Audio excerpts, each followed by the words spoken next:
All right, thank you everyone for joining us for this month's PCAST talk. So we're going to go ahead and get started with just a few announcements before we get to the talk. So first of all, just a reminder that the GeoBook Volume 2 is in preparation right now, and submissions are due May 30th. So you can find out more information about how to submit, and templates are available at the webpage.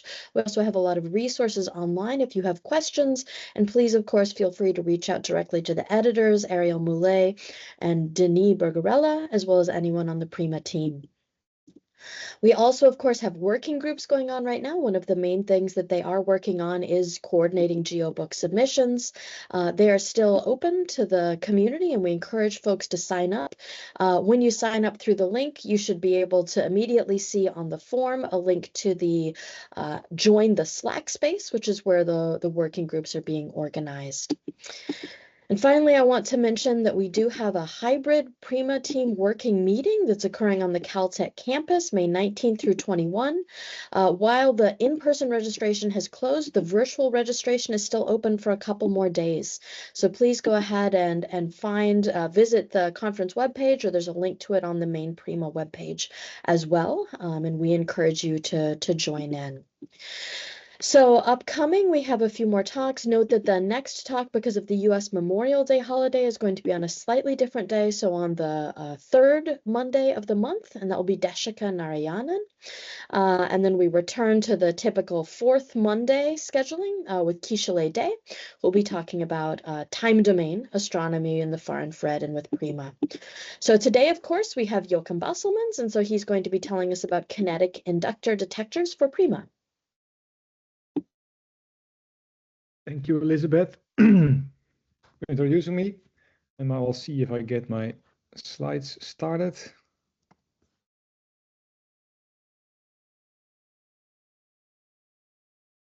So, does this work for everybody?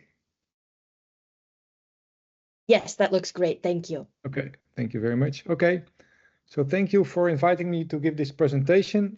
I have tried to make it as accessible as I can for people that are not tech aficionados such as me. And please feel free to interrupt me at any moment when you think that is needed or you have trouble following me. Good. I'm going to talk about the kinetic inductance detectors for PRIMAger. That's the European instrument for PRIMA. My name is Jochem Baselmans, and I'm a professor in Delft and senior instrument scientist in SRON 50/50, and I'm leading the Dutch effort on the detectors for the European instrument for PRIMA. I would like to start with an introduction on how these detectors work to give you a bit of an idea. So, and for that I have to explain a little bit on superconductors first.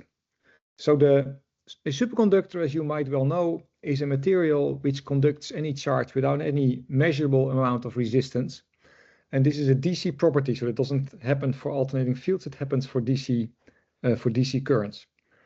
And the charge transport in a superconductor can be described with the so-called two-fluid model, which was written down explicitly by Mattis and Bardeen some decades ago. And the premises of that model is that the charge transport in a superconductor is done by two types of charge carriers. You have quasi-particles, which are single particle states that behave to some extent like normal electrons and to some other extents a little bit not like normal electrons. But very importantly, they can scatter on localized impurities on your system, which means they have a resistive response. Then on top of that, you have Cooper pairs. These are paired electrons in a single Bose-Einstein condensate, which means they all have the same energy and all have the same momentum. And they are paired because, of course, otherwise they cannot form a Bose-Einstein condensate. So the pairing is with opposite spin, and that takes out your spin quantum number, makes that 0. Now these Cooper pairs, these bound electron states, or more precisely said, all the bound electron states in your superconducting system still have a response to a time-dependent electric field, and that's an inductive one, because there is a finite mass associated with any electron of order of 10 to the minus 31 kilograms. So if you want to accelerate or decelerate these electrons, that will take you a little bit of effort, and that hence gives rise to an inductive response. Now it is important to realize this inductive response is always there. It's not something that magically appears when the material becomes superconducting. Electrons always have their mass. This response is always there, but in almost all normal situations, and the resistive response of the electrons dominate. But in a superconductor, where everything is lossless, the inductive response dominates. And you can write down the impedance, or more precisely said, the surface impedance of this superconductor, because fields only penetrate a certain limited amount into a superconductor in general. So you call this a surface impedance or surface admittance, is a combination of a real term, which is the quasi-particles, which gives you rise to losses, and an inductive term due to the Cooper pairs, which gives you an inductive response. Now, if you operate a superconductor at very low temperature, then all your charge carriers are basically Cooper pairs. There's an exponentially low amount of quasi-particle excitations. And that means under those conditions, if you break a few Cooper pairs by a very small amount of radiation, and this is of course only possible when the binding energy of the Cooper pairs is less than the energy of the incoming photons. So you have a frequency cut on in the response, which typically is around 90 gigahertz or 83 gigahertz for the aluminium that we use for PRIMAger, and also for virus, by the way. So this means radiation can break Cooper pairs into quasi-particles. That can only happen for frequencies above 83 gigahertz. Given the frequency bands for PRIMA, this is absolutely no problem when we start operating at more than 10 times higher frequencies, so this will always be the case. And when you do that, you of course change sigma. So the surface impedance of your superconducting film that you use in your detector will change from one value to the other because of the breakage of Cooper pairs into quasi-particles. And what happens is that because the same amount of current would have to be carried by less Cooper pairs, that means they have to move faster, which means the induction increases when you reduce the number of Cooper pairs. And of course, when you have more quasi-particles, the resistance also increases. Now that's of course all nice and fine, but the amount of change of sigma 1 and sigma 2 is extremely small. So you need a smart and an elegant way to measure these small changes. And that was pioneered in about 21 years ago by Peter Day and Jonas Moutsinas and co-workers from Caltech, who made the realization that if you put a superconductor in a superconducting circuit, so I sketch it on the bottom left with a lumped element circuit model. So you have a superconducting film where you're going to change the amount of Cooper pairs and the amount of quasi-particles by breaking the pairs into Cooper pairs by absorbing radiation. That's the yellow box. And around it you make some other components that basically have the role of defining the rest of your electrical circuit. This entire circuit is made out of superconducting materials, so your losses are basically absent or very, very, very small at low temperatures. That means that the Q factor of this resonance, which is the ratio of the resonance frequency and the bandwidth, can be extremely high, and typical numbers are of the order of 10,000 to a million, in some cases actually even significantly more. So on the top right, the bandwidth of this resonator, this resonance dip, is of order 10,000 to a million times smaller than the resonance frequency itself. Now on the bottom left, this is a lumped element representation. On the bottom right, there is something that looks a little bit more schematically what we actually will use in PRIMAger. That is, you use a transmission line with a certain impedance, operates at a few gigahertz. You couple to that transmission line with a small capacitor or mutual inductor.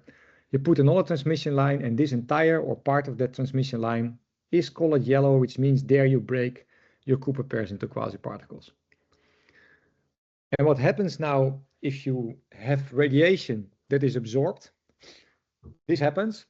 You change sigma 1 and sigma 2 of your yellow box.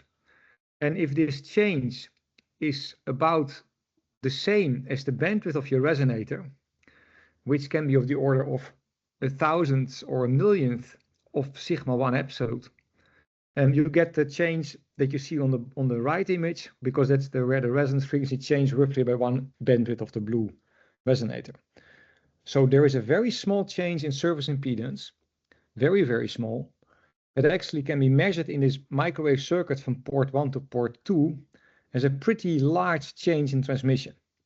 So in a way, this resonator acts as like a parametric amplifier, and actually this makes resonators in very general terms ideal circuits when you have a superconducting system to read out minute changes of anything. You can couple resonators to inductors, you can couple them to qubits. I mean, you can do all kinds of things, and they are very good in measuring tiny changes of parameters that they are sensitive for. And that is the fundamental aspect of an AMP kit. And I would like to highlight already on this picture that the frequency you see here on the bottom, it says F in gigahertz. That's the frequency of my readout circuitry. That's not the frequency of the signal I want to detect. This is just in the readout domain. The signal I want to detect comes from Andromeda on the left small image, and that has to be anything at around 80 gigahertz or higher, whereas the readout frequency is typically of the order of a few gigahertz. Now, if you want to make arrays of AMP kits, what you do, you make a whole array of these detectors. You see one possible implementation that I will explain in a bit later on the left. This is meandering line with an antenna on it. You can make all these antennas the same, or absorbers, which is what we use for PRIMA a little bit more, which means these arrays will detect only one particular color or bandwidth of radiation. We could change the length of these resonators. And then you glue to this array on the back side, you glue a fly-eye arrays of lenses, and on the top, on the right image, you see a scanning electron microscope image of one of these lenses, and these are ones that we use here in Europe are made by laser ablation by a company in the Netherlands called Veld Laser, but you can make these lenses also in different ways. And this is a schematic way of how this frequency division multiplexing works. The kit on the left is longer, the kit on the right is shorter. The readout line is this line that goes from left to right. And if your kit is shorter, its resonant frequency will be a little bit higher. If the kit is longer, the frequency will be a little bit lower. And the radiation that you can couple to these particular devices is the same. Yeah, that is not visible here. You can also see that the difference in frequency between these dips here is very, very small. You go, for example, here from 4.646 to 4.648 gigahertz. So that's a 2 megahertz change at the 4.6 gigahertz central bandwidth. So you can actually pack a lot of these resonators if you try in a relatively limited amount of bandwidth. And you can take that to an extreme, and this is an example, a pretty old one actually already, from a 1000 pixel chip operating at 1.5 terahertz, where we designed a readout system from 4 to 6 gigahertz. And you see a whole bunch of these dips, and every dip is an individual detector, an individual kit. And you already see also one of the possible potential problems we have with AMP kits, that these resonators are not very equidistantly spaced. They're kind of chaotically organized, or not organized, I would say. And this is actually one of our challenges, because this frequency scatter, which I will get back to near the end of my presentation, is of course a limit to how many detectors you can pack. Because if this is completely randomized, which it is, I think, in this image, the ratio of the dip width and their average spacing basically gives you a probabilistic yield, right? I mean, if the resonators are too close together, you cannot disentangle their signals anymore very well. And you end up with two detectors that you have to take out from your system. And you have to flag them as not being usable for making your map of your spectrum or your whatever. Okay, this is the general introduction. Now let me go back to PRIMAger. PRIMAger, at the moment, we have defined a bunch of top-level requirements for phase A. So we start that the sensitivity must be photon noise limited completely. So we want these detectors not to add any noise whatsoever. So the NEP that you will measure, the noise equivalent power, should be identical to the photon noise limited NEP created by the background loading on your detectors, which in essence is created by the zodiacal light plus the transmission of your optics. And if you can see in the table on the fourth row, just below this red line, this red text, the background loading on PRIMAger varies from a 20-something attowatt for the hyperspectral imager to 35 to 90 attowatts for the polarimetric imager on the bottom right. To get, by the way, a sense of this power, 5 attowatt corresponds roughly to the integrated power of a single candle flame that you integrate on the surface of your hand with a candle on the surface of the moon. So these levels are really, really very low. Then we want an absorption efficiency of 60% or higher relative to a plane wave incident on the circular aperture defined by the pixel pitch. We want to get 80 to 95% of the pixels working, and working means that they have a correct absorption efficiency and the required sensitivity, and also that they don't crosstalk. That means you are very capable of measuring the response of individual pixels. Then these devices can crosstalk. We want to have that less than 1% at least. And we want not to be sensitive to proton flux in L2. So anything related to cosmic cosmic rays, we really want to have that effect very small, so that the total time lost under operation should be 5% with a maximum possible amount of 10% of the total observing time. And of course, the spacecraft should be able to flag these hits and, you know, take them out so that we don't get these pulses in our maps, because then the integration efficiency will really deteriorate enormously. This is a slightly old picture. I couldn't find a better one, but it kind of shows more or less to scale how PRIMAger will look on the sky. So to the left, you have the Polarimetric Imager. Four arrays. They're now no tile shape anymore. This is these are parallelograms. We will go to a square shape. 4 of them where the polarization is changed stepwise from pixel to pixel. And there are some discussions now if you should go from 3 to 4 polarization directions. Well, it can be implemented. The technology allows us to do that relatively easily. And then you have the hyperspectral imager. It's 2 arrays operating from 24 to 45 micron or 45 to 84. And a linear variable filter that I will not talk about at all today allows an incoming field with a total bandwidth given by the numbers I just mentioned is going to be spatially dispersed over this array, so that one side is the short wavelength edge and the bottom is the bottom wavelength edge. Good. I would like to switch a little bit to where we are in terms of the fabrication and design of these 2 different instruments and the pixels for these 2 different instruments. So we start with the prototype for the Polarimetric Imager. This is data from a paper published in 2022. And it is a bit of an advanced design, so I'll try to take you through it, that I can at least explain you the essentials. So on the bottom of the left image, you see a marker that says the readout line, and everything on the back image, which is an optical micrograph, the yellow brighter color is a layer of a material that is called niobium titanium nitride. Niobium nitride has been used in Herschel successfully for the SAS mixers. It's a material with a very high superconducting transition temperature of 15 Kelvin. And it also corresponds to a gap frequency of around 1 terahertz. So any photon with radiation below 1 terahertz will not be exciting any quasi-particles in this material. The problem with niobium nitride is, for us, if we have radiation above 1 terahertz, which is the case for PRIMAger, quasi-particles will be created in this material. They will live very short, so you will hardly see them. So it's a very inefficient material to use to do this whole business of quasi-particle creation and detection, because they just live very short. You don't have any time to measure them.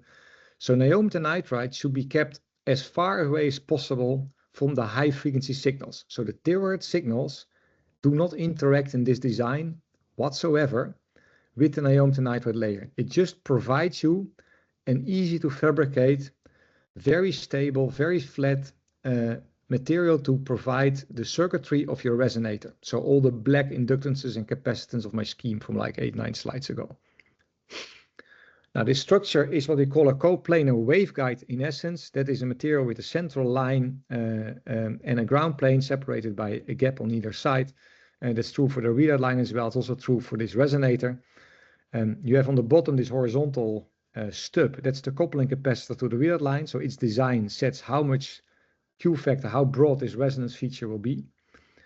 And the length of this structure together with the amount of fingers you see on each side determines the resonance frequency of this resonator. These fingers are an interdigitated capacitor. It's very much like the virus detectors, only implemented in a slightly different way. And on the top end, you go to a rectangle which has a beautifully blue colored bow tie shaped thing on it.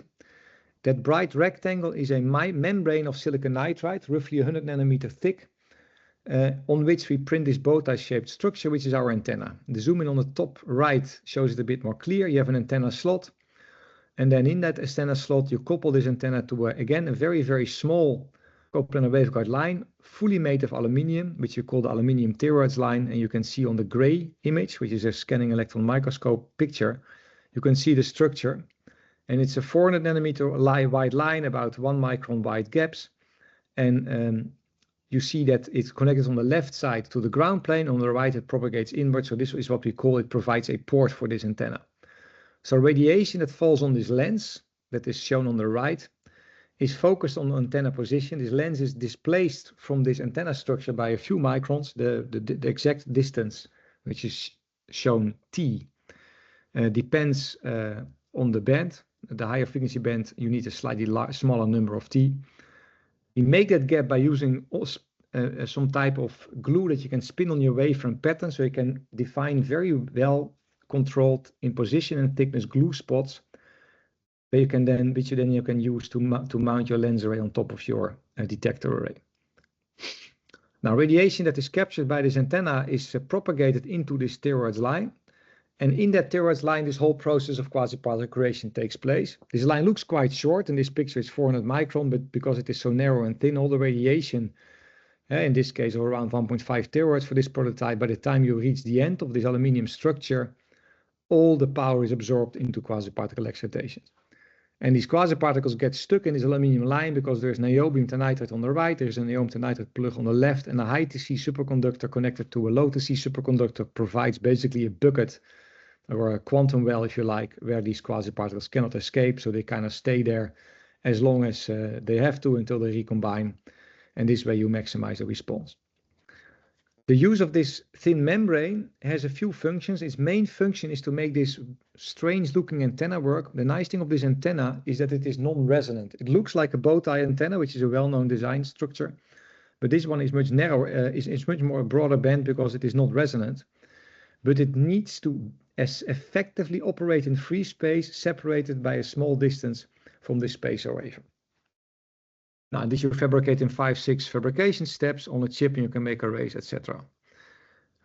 Then the design is done as follows. We design two things kind of separately. We first design, as you can see on the left, I have no time to explain all the details, but I want to give you a flavor how this works.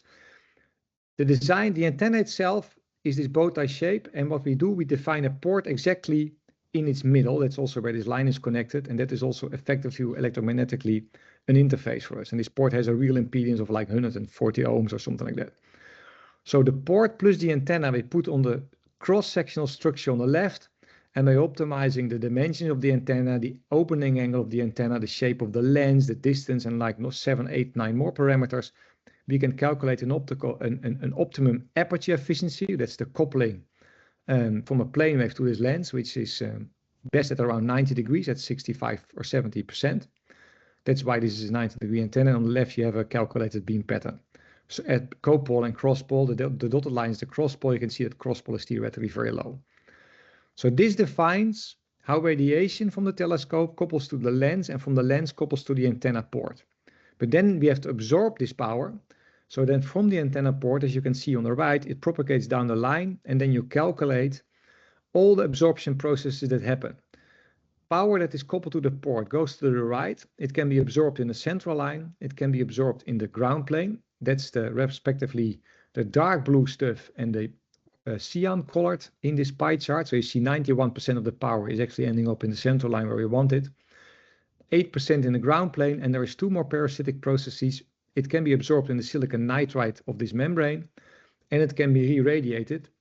In this design, these effects are very small, but the re-radiated power is extremely critical, because if you can radiate power, you can also couple to power, and this transmission line couples to a polarization orthogonal to the one of the antenna. So if you want to make a polarimeter, you really have to control this re-radiation on this transmission line, and that is why we create, as you can kind of see on the left, this narrow gap to the antenna only locally around the antenna area. Everywhere else, so along this long line, this gap is larger, and it suppresses this radiation very strongly. Now then you make a prototype, you optimize some more parameters. The thin membrane helps you for the efficiency and how long these quasi-particles live. That helps us. We can make the line very short, thin, and narrow. That helps for the volume. That's also nice because in the end you have a 1/over volume dependence. And it also helps you for something which is called alpha K. That's the amount of inductance that's due to the quasi-particles and the Cooper pairs in my aluminium, which I want to have, which is the one that determines the response. So you optimize all that. And in this case, this is an early prototype where we varied the length of the aluminium line to also, study some volume dependencies in these arrays. Now, the testing of this stuff is not so trivial, actually, because you have one problem, and that is that you want to have a setup with a relatively large range in powers, but you also want to be certain that when you are dark, that you are truly dark. And truly dark means, in the context of PRIMA, of course, that you have a background loading in your experimental setup much, much smaller than what we expect for flight, which means much less than an watt of power. Now, we have years of experience in designing those things, because this is very tricky. And it's especially tricky because we use an ADR cooler with a 4 Kelvin environment around our cold finger. So everything yellow on the left image is cold, 120 millikelvin. All the gray stuff is 4 Kelvin. It makes our design of our testbed annoying. It is actually very useful to learn what you have to do, because PRIMA will fly something identical. You have cold detector modules in a 1 Kelvin box, which might or might not be very closed, but they are basically in the 4 Kelvin radiative environment of the detector focal plane. Or sorry, the instrument focal plane. So we have a small radiator on the top. It's at 4 Kelvin, so you can heat it up to 30 to 50 Kelvin. Then it's closed off by a filter. Then you have an aperture at our light tight box at 120 millikelvin. It has actually a lot of control on any stray light. You see a lot of black stuff. So every crevice, connection, filter, holding, whatever is all kind of blackened with absorbing material, so there is no stray light flying in. And then on the bottom, after another filter which is mounted on the detector holder, you have your chip. Now these filters together, we use in this setup about 9, provide an attenuation out of band. You can see that on the top right image of around 10 to the factor 10, a little bit more, a little bit less, but of about 90 to 100 dB. And that seems quite excessive. But if you look at the middle image, this is the product. You see the product of the Planck spectrum emitted from this black body, and the blue line is 3 Kelvin and the hottest line is 40 Kelvin, multiplied by this transmission here. And you see actually that the lowest blue line is almost dominated by the emission at, in this case, 600 gigahertz, because the data doesn't go any further. And actually at this level, it leaks power out of band. But starting at around 3 Kelvin, this leak out of the band is still small, but you're dominated by the peak power, but the power you emit there is less than 10 to the minus 20 watts. So you're at zeptowatt, 10 to the minus 21 watt power levels. But if this rejection at lower edge of the band is worse, you can quickly come into a situation where a 3 or 4 Kelvin environment leaks 90 or 100 or 120 gigahertz wavelength radiation that is absorbed in your superconductor, and in the end will suppress your response and add your noise, and then you will deteriorate your detector performance. So this is actually a pretty difficult thing to do well. Now these detectors perform exceptionally. They reach sensitivities expressed in a noise equivalent power of around 2 times 10 minus 20. We have made them at 1.5 and at 7 terahertz. They have a very similar performance, as you can see here.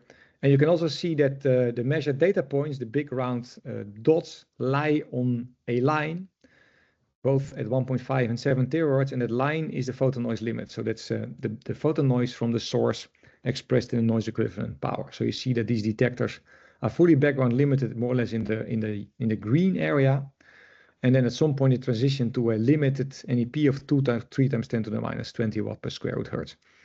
And the PRIMA requirements are of the order of a few times 10 minus 19, but also at low audio frequencies. I will come to that in a second. So this looks very good. And if you look a little bit more in detail, we can first study the efficiency and the noise equivalent power. On the bottom right, you see the NEP that we measure under dark conditions, but still with this thermal calibration source. You see that you are very low, that 2 times 10 minus 20 is here, but you also see you have quite some 1 over F noise. And that's of course a concern, because you want to integrate, and you have a requirement that at 0.1 hertz, you don't suffer from any 1 over F noise. Then at the power that we expect for PPI, in this case, the measurement on the left is at 45 watt, you reach a NEP at 45 watt, which is the red line, which corresponds nicely to the dashed black line, and the dashed black line is the calculated background limited NEP at the loading power of 45 watt. So you see there, you have already surpassed this 1 over F noise, and that is because your kit gets better when you put a little bit of power on it. Then the optical efficiency that we measure is actually 1.65 times higher than what we theoretically expect. We have done this with an aperture in the system and with a full scale radiator. That ratio stays exactly the same. we attribute this to the fact that the filters that we get from QMC instruments are measured at room temperature, but at low temperature the transmission increases. And in this particular filter stack, which you can see here, the in-band transmission is only 14%. So there's quite a lot of room to get higher transmission if your copper becomes better conducting if you cool it down from 300 Kelvin to 100 millikelvin. And for this set of filters, we did not follow up that much. On the 7 terahertz filters, we spent a huge amount of time and effort to measure them at very low temperature. And then this discrepancy goes away and we measure the efficiency that we expect, which makes us quite sure that this is indeed a problem here. Then there is also the dynamic range. There is a requirement that the detectors still operate at 300 femtowatt of power. And now you can do it in two particular ways.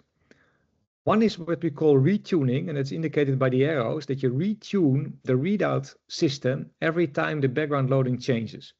This would correspond in flight to a situation where your zodiacal light or whatever is your background is higher at some locations compared to other, but the average brightness of your field has not huge excursions, and huge means not more than a factor 10 or 100 or something. Now then you see that on the left you see the measured NEP, and you should also see that this 1/2 noise goes away when you reach the power of a few attowatts. And at 160 femtowatt, which is the highest power I measured, noise is still completely white. You can also see on the middle that the dip is still nice and capable, so going another factor 2 in power is not really a problem. You can also take the case where you have a very bright source in a dark field, and then if the field would be truly dark, I would read out my kit at the blue arrow. And then if I don't change this tuning, I can measure the response of the kit as function of the absorbed power. And then at around 10 femtowatt, I hit a limit where my dip is basically walking away from my resonator. So this we call the dynamic range with fixed tuning. That doesn't reach 300 femtowatt. Well, obviously speaking, if you would put this blue line somewhere higher, lower in frequency, this problem also goes away, but then you are less sensitive at the darkest environments. So this is something, depending on what exact fields we are measuring, we still are working out what is the best solution. Obviously, if you can find a balance where the sensitivity is the same, but the dynamic range becomes 100 times better, then of course we are going to fly that detector, but there we're not quite there yet. An important measurement is measuring the polarization purity. This actually requires a very advanced measurement setup. I will not discuss it in detail, but we basically use two coherent sources using rectangular waveguides to create two very well controlled, very polarization pure input beams. And we phase coherently measure the beam pattern of these devices, and from that we can construct a Cohen cross pole at any plane in the measurement system. And on the left you see the far field the pupil plane patterns. And you can integrate these then on the solid circles, because that's the beam size with respect to the 1/2 lambda sampling we have for the PPI instrument. And that integration gives you a mean cross coupling or polarization purity of around minus 21.5 dB. Now that's very good. But if you look at the right, the dashed lines are the predictions based upon our lens antenna simulations in transmission, which is the easy way of simulating this thing. But that does not include a simulation of the terahertz line. So I can go back to this slide, where we have the antenna lens simulation and the terahertz CPW simulation. You can also see on the top left, the pattern here. This dashed line is what we expect, but that takes into account only the antenna shape and the rest of this cross-sectional structure. If you add to that what this line here does, which couples itself to the cross pole, you cannot do that in a simple manner. You do have to do very advanced and time-consuming numerical simulations. And that is given by the dots. And the red solid lines are the data. So you see that if you take this terahertz line into account, you do get a minus 22 dB or so cross-polarization level, also in theory, which is exactly what you would expect. So this is nicely done. And this paper is just accepted, I think, 3 days ago for publication. It's already visible on the archive. Right. Now we have the PPI more or less under control. We have to go to the PHI, the hyperspectral imager, and that goes to higher frequencies. And in principle, the technique of the lens antenna system in principle works, but there are still things that make your life hard. The silicon nitride parasitic losses explode to extreme values, which will make this detector, this antenna coupled detector, not very efficient. And second, you have to align a lens to this chip, to both our chips actually, to PHI and PPI. But the tolerance requirements for antennas are much more stringent than for absorbers. And you basically, in all realism, cannot make a lens antenna system work at 12 terahertz. You have to align a lens array and fabricate a lens array where just the alignment tolerance is around 500 nanometer, and that is not even, I mean, I would not know how to do that. So for here, we switch to an absorber coupled device. So these look quite a bit like the virus devices. They have a mesh absorber. We use a completely different geometry, well, not complete, but quite a different geometry than the JPL design with 2 lines in parallel defining a single unit cell. And we basically hang it like a washcloth, again in a neon titanium nitride matrix. So the only change with the change is now instead of a transmission line, we have a lumped absorber. And for the kit readout, this absorber is a huge inductor because you have a very long, very narrow and thin line. And for the field that comes from free space, this thing acts as a absorber of radiation where the exact details of the lines tell you at what frequency band this thing works. And then we integrate it as follows. You have a chip on one side, lens array on the back side, and in between you put a mesh of titanium nitride or tantalum, depends a bit what you want. Both materials are similar. And this mesh basically has 2 roles. It prevents stray light because there's always a bit of power that is not absorbed by this absorber. It gets rescattered and it can then propagate through the chip to another detector that you really do not want. And secondly, cosmic rays will interact with your chip. They will create high energy phonons that can also be detected by this detector. You also do not want that. And this tantalum layer also mops up these phonons, takes them out without you seeing them. Then the design of this absorber is, you have quite a few parameters. So I will again not be able to explain, but I want to give you a little bit of a flavor what we do. So there is kind of boxes here. You have a box with a very shallow lens, which has an F number of 2, and F means that's the ratio of the distance from the lens to the absorber divided by the diameter. Yeah, so I mean, if this number is big, you have a tiny lens with a very long focal distance. You can make it a bit closer, that's F number 1, and you can make it even more close, that's F number 0.5. And you see that the lens gets bigger and bigger, the radiation is focused much more sharply, and of course also consequently the absorber will become smaller and smaller if you go to steeper and steeper lenses. Now all these lenses, in principle, you can put a backshort behind it, which means a superconducting layer, quarter wavelength away from the absorber itself, just to reflect back any power that goes through. That should have a 100% efficiency maximally. That is shown on the bottom left image, and the solid line is the left, the dashed line is the middle, and the dotted line is the right. So you can see in practical cases you can get around to about 85% of coupling. To get to the full theoretical 100%, you have to make this absorber enormous, which also has some problems which I don't go into. The other option is not having a back reflector. It's very difficult to implement, so given the aggressive time frame of PRIMA, we don't implement it. And you see if you don't have a backing reflector, you can still reach around 70%, a little bit more even percent of coupling. If you use the middle or the right lens design. The big one doesn't work very well. This has to do with the critical angle of radiation flying in silicon. So you see that if I'm not making a backshort, which we can't, or we cannot really do it, the performance difference between the 2 types is not very, very great. I mean, the dashed line here reaches 70%, the dashed line here reaches 75%. So the added benefit of this backshort becomes relatively small. So that is why we focus here, but we really want this f1 lens or the f0.5 lens. We're making a prototype. That's actually with the big absorber. So with the tiny lens at a very big absorber size, so that's a blue point. For flight and for current prototypes, we use the purple point, and that will mean also that your absorber is much smaller, because the size here on the bottom scale is the size of your absorber, one side, but in units of this F number. So, you know, for the big absorber or this one where the F changes by a factor 2, even if the lines will be this, you are in the same line here, the physical size of the absorber is a factor 2 different on one side if you go from the black line to the dashed line, and another factor 2 different to the dotted line. And the total area scales, of course, with the square of the singular dimension.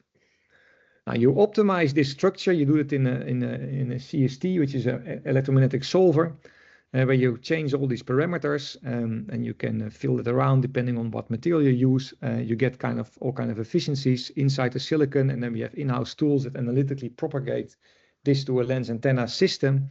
And the aperture efficiency you can get for these real systems are of the order of 60%. So you lose around 10% compared to this ideal case, because this absorber is of course not perfect. And the dashed line is what our prototype is doing. That was a little bit less good than we hoped or than we designed. That has to do when you do your fabrication. In this case, we had the lines a little bit wider and the resistance a little bit higher, and that kind of changed a little bit the performance.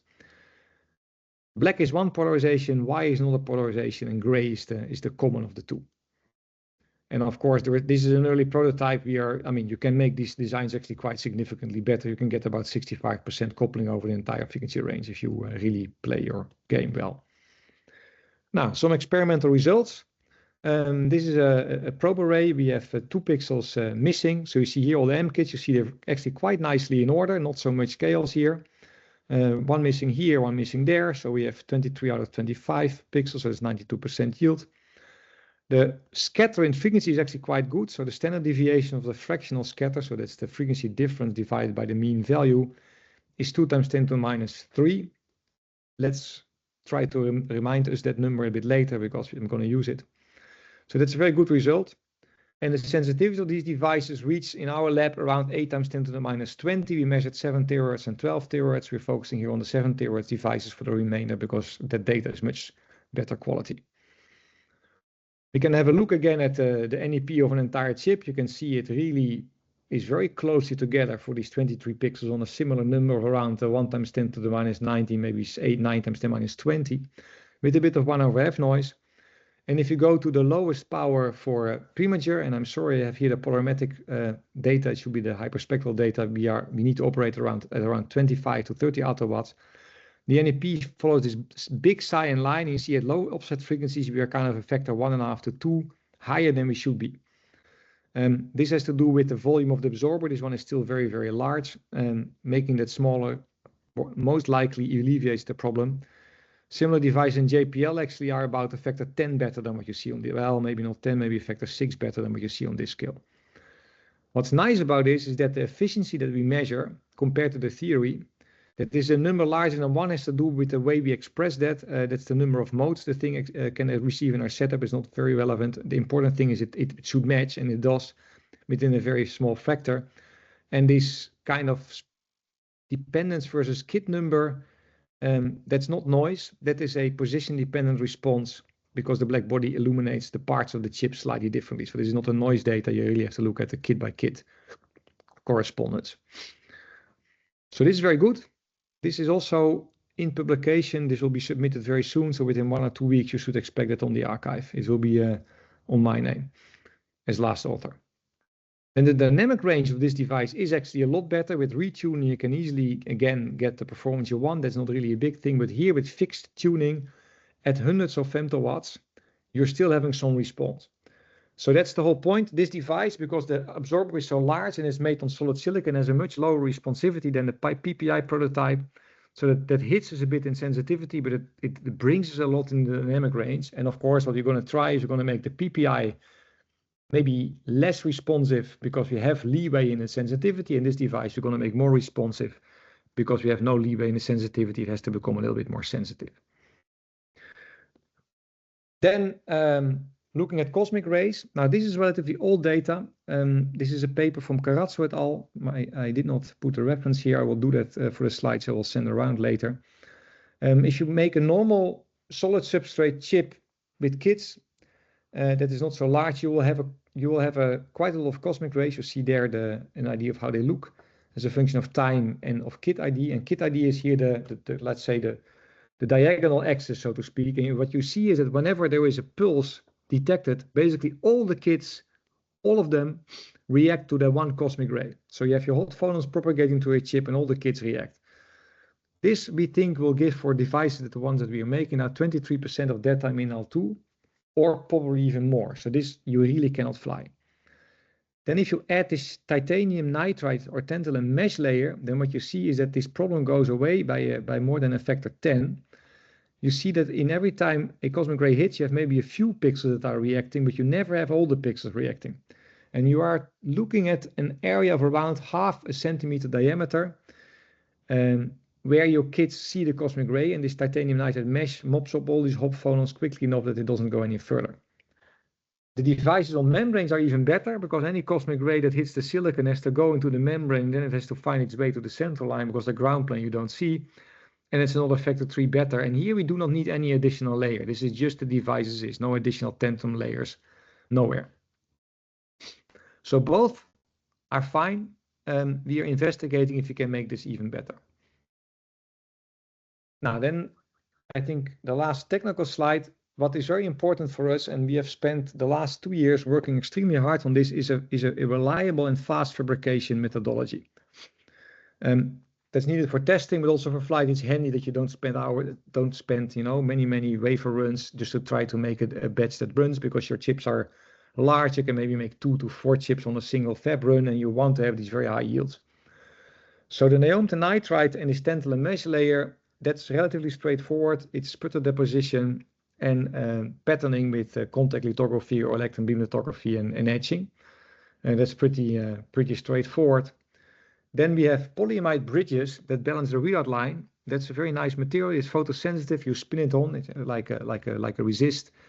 You bake it, expose it, and cure it, and then it's there. So that's very easy either. The real trick of this work is the aluminium structures, where you have to make lines of 200 nanometers or narrower in these very complex structures with a very high yield. And in the end, what we do, we evaporate the aluminium through a suspended shadow mask. This is very similar as what Virus is doing. But what we have as an additional bonus, we have this black layer that is 20 nanometers of germanium, and that provides a very stable shadow mask where we can evaporate aluminium through, and we can also control very precisely how much this black thing is overhanging, so we can put lines very, very close together. Another advantage is that when you do this evaporation step, there is some positional dependence line widths over your wafer, and they scale with the top resist height, which in this case is only 20 nanometers. So this effect is basically completely mitigated. And this is now a frozen fab. So the fabrication of both devices you've seen, you will use exactly the same methodology. And this is also the one that gives us the very high yield and the low frequency scatter. Now we read these detectors out like this. Many readout lines, and it means you will, in the end, if you look at both PHI and PPI, we end up to about 500 maximum detectors for one readout line. And that brings me to the challenges that we have. So you can do some Monte Carlo simulations where how many pixels you can make on an array without losing a few. And what I say, I don't want to lose more than 5% because that's our minimum requirement.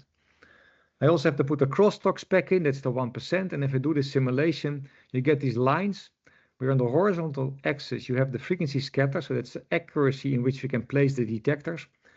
And we have 3 data points. Blue is what we now measure. Black is what we now think we can achieve with post-detection correction. So you make a chip, you illuminate it again, you do some additional changing of structures, and you measure it again. Then those measurements give you the black line. The world's best ever feat with that particular technology is the red line here, so that could be the best ever. And what you can see already from this image is that the better your frequency scatter, the lower the Q factor you can make, and the lower the Q factor you can make is nice for dynamic range, as I will show in the next slide. And so 500 pixels, if you want to do it with a current fab, you need Qs of around 100,000.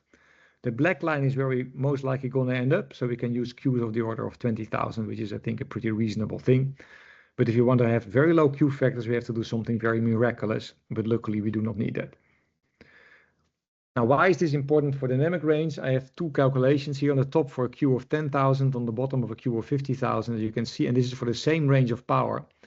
And you can see for the Q of 50,000, your dip is basically gone at the highest power here, whereas in 10,000 is still there. And also the quickness, how fast you walk off this single tone is also much better. At 10,000 is linearly better than at 50,000. So for the dynamic range, for being able to look at these bright fields, you want to go to Qs of the order of 10 to 20,000. And that means we have to achieve this frequency scatter, which allows us to use these broader kits, because the broader the kits, the higher the probability that they overlap. Now that brings me to my conclusion. I think this detector work is really fantastic. We have an extremely good collaboration with the labs in the US, so JPL in particular. We have bi-weekly meetings for more than 2 years now, where we really, study together how we can make these devices better. And we started, this work more or less, not this work, but in 2018, our performance that was achievable was like few times 10 minus 19 NEP, but only at 1.5 terahertz. And now in the last like 3 years, we got, low 10 to the minus 20 NEPs for both absorbers and antennas. We got the polarization under control. We have the coupling efficiencies under control. We have the fabrication under control. So there is a massive amount of progress. And I'm really, really happy with how the complete detector team, so both on the US side as in Europe, are collaborating and bringing this technology to a win for PRIMA. That's all I have to say. Thank you very much. All right, thank you so much, Jochem. We can take questions now from the audience. You can feel free to unmute yourself and ask, or type in the chat.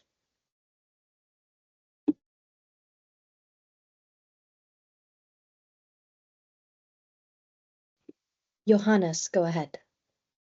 Hey, Jochem, really very nice talk. I have 2 quick ones. So I wasn't sure whether at the end you concluded, do you need to adjust the frequency of the comms or not? Because in the end, John, that will depend on the dynamic range we need, but there will always be a request for more dynamic range. So in the end of the day, we will. And we have a system. What we actually baseline is that we will use our test beds in Groningen and the optical access to the laboratory to map out the kits, then do the post fabrication and map them out again, and then after that's all done, put the lens arrays on and make them for flight.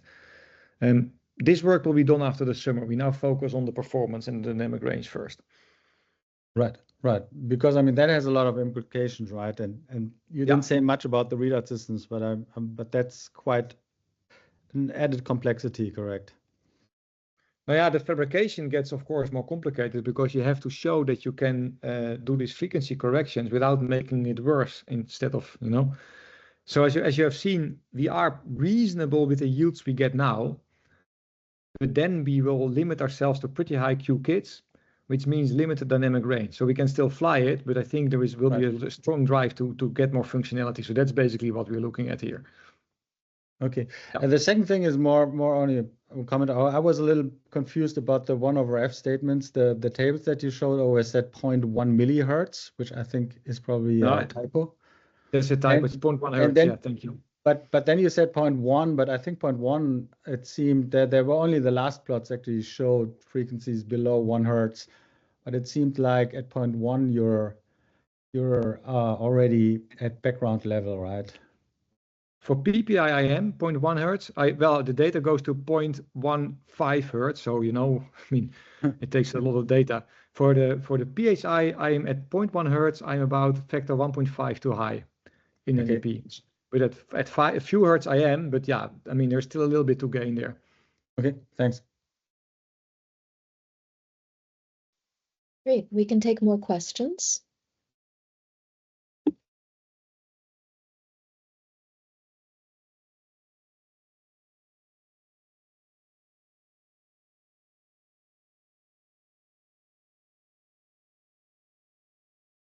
Yeah, Henrik, go ahead. I will ask a kind of offside question. You made this whole thing possible now for wavelengths down to 24 micron, which is miraculous. Do you see a way to propagate this even further to shorter wavelengths, to 10 to 15 micron, or would you think there is something qualitatively different one has to do to push it to the mid-infrared? Okay, the answer to the question is actually kind of interesting. We just had a master student working on that. I'm asking because I know Peter de Visser and his efforts, but I just wanted to see how how your developments are placed in this whole effort. Yeah. So actually, Peter uses, as you know, tantalum or high resistivity disordered superconductors. But this absorber design that I presented is actually tunable to higher frequencies. So that actually goes hand in hand with the fabrication. So with the fabrication we could do half a year ago, we made a bunch of prototypes that work down to 18.5 and 12 microns, and that works. In the meantime, we can make our lines 3 times narrower. So I think the real limit is actually the phonon mode in silicon that kills everything around 8 or 10, I don't know exactly, micron. That seems to be a barrier. And I think shorter than 10 micron wavelength, it might get very hard. But there is definitely a way to use this aluminum design down to 30 terahertz or something like that. And then you have to look at different substrates like diamond, which is not going to be very easy to dice at least. To make it work. But yeah, it turns out to be that this absorber design is a beautiful way to kind of bridge the gap to wavelengths that are so short that single photon counting with disordered superconductors like tantalum and hafnium and tinitride and whatever that people are using for these optical kits is possible. So it seems that you can really bridge this gap that you need for missions like LIFE, where you want to look at exoplanets in the mid-infrared or nearby far infrared, so to speak. But yeah, that's ongoing work. Yeah, thank you. All right, we have time for 1 or maybe 2 more questions.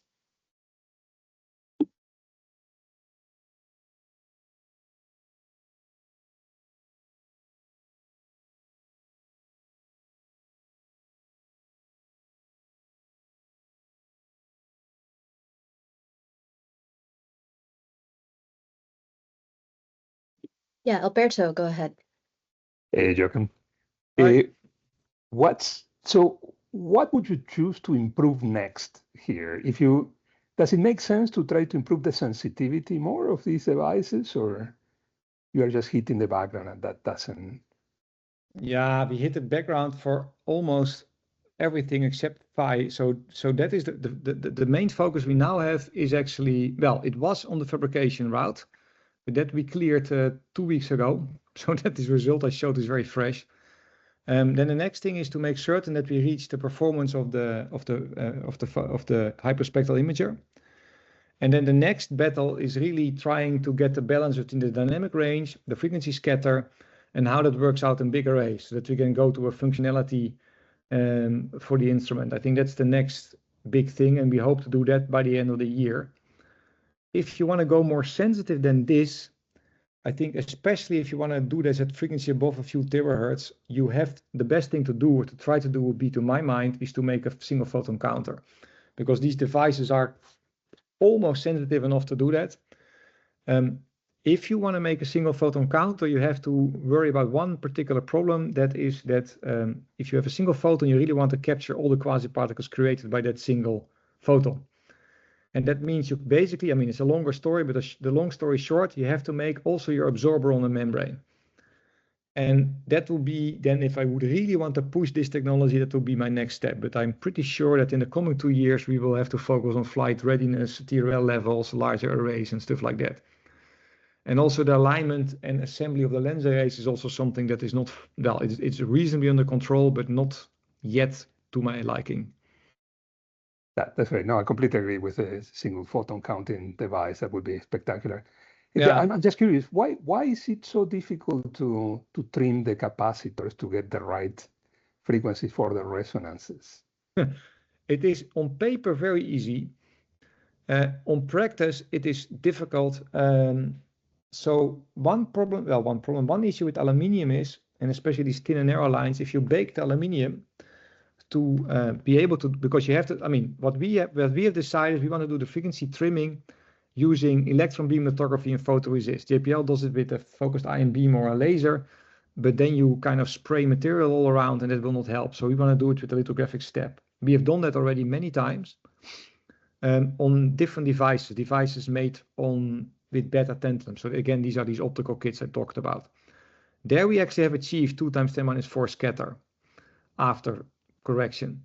So the only thing, what we now have to do is prove that we can treat the aluminium of the kits in such a way that when we apply the resist, bake it, expose it, and wash the resist out and do some etching, that just going through these thermal steps does not create an additional frequency scatter just by itself, because aluminum will oxidize a little bit when you do that.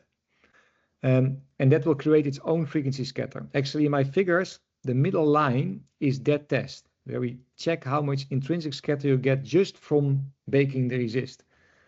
And what we're now doing, and I think JPL is doing exactly the same, that we're going to pre-bake the aluminium, because the creation of aluminum oxide is self-limiting, but only self-limiting at a given temperature. So we're going to oxidize it a bit at an elevated temperature, so that afterwards the devices become less sensitive to the baking step needed to do this post-frequency or post-fabrication frequency correction.